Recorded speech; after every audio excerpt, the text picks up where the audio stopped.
retaliation, revenge, eye for an eye. If you ask one person, they'll tell you it's when you handle your business without the law. Ask someone else, and they'll tell you it doesn't exist. But whether or not it exists, street justice is something we have to deal with every day. It's a cycle that you can't escape until it's already too late. It's the justice that takes place when you go after someone that jumped your friend, but then someone else goes after you. So really, who wins? The reason I'm talking about this is that last year, one of my family members was walking down the street here in Somerville when he was approached and jumped by local gang members. They jumped him because they believed he was associated with someone who snitched on one of their members years ago.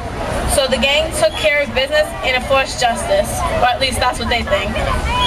But this time around, my family member did something different.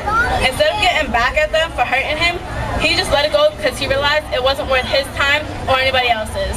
He broke the cycle. For a lot of people, when they're considering taking actions into their own hands, they don't think of the consequences. For some, the consequence is jail time where you get into a few fights, get some bumps and bruises, and come out free a few months later. For others, it's a lot worse, and they might be wishing they were actually in jail. But what I still don't understand is, why do we do this to ourselves? What's going through people's minds before, during, and after they jump someone? No one ever takes the time to think about whether the person they're jumping is actually innocent or not. Or if the same thing will happen to them one day. Or if the person will be injured or even killed, or maybe they just don't care. Teen empowerment. Ever since I've been little. And most things that came along with that sucked. I'm glad I was small though. As a kid, I took a lot of harassment. From bullies to teachers to strangers. But I think it made me stronger. In middle school, I had friends who were popular. And thinking back, I kind of rode their coattails. But at the time, I felt good. Until one day at lunch, my friend was having a conversation with the kid and asked, if I was a post friend, would you mess with him?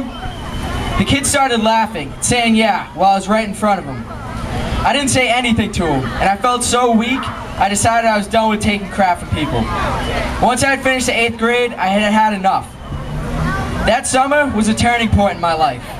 From sitting on the sidelines for so long, I had a pretty good idea of how to play the game. A huge part of this was drinking, and at the time, I saw it as pretty exciting and welcomed it into my life. I had fun, felt loose, and said what I usually couldn't. I started feeling a lot better about myself and respected myself. But at the same time, my drinking escalated. I went from drinking because it was a party, to drinking because it was an open house, to just drinking because it was a Friday. By sophomore year, I felt like a whole new man. But a part of me was pulling back. I felt I was being torn from school, the one thing I always had confidence in. My grades were dropping, but it wasn't even about that. It was about me feeling that I was starting to lose myself. And I started drinking more consistently. But every Saturday and Sunday morning, I found myself more depressed. One night, I was pissed off because for the second weekend in a row, we just sat at a park drinking, wasting money, bored out of our minds. And I said, I'm not drinking for at least a month. The next weekend, my beer tasted like crap.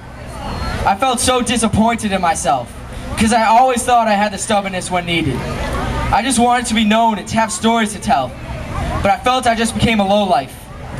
These same kids who were legendary for fights of girls were living with their parents and were past their primes at 20. All the time, I found myself talking and thinking of the future and how interesting my life would be. But these are just thoughts, and I wasn't taking any action to make it better.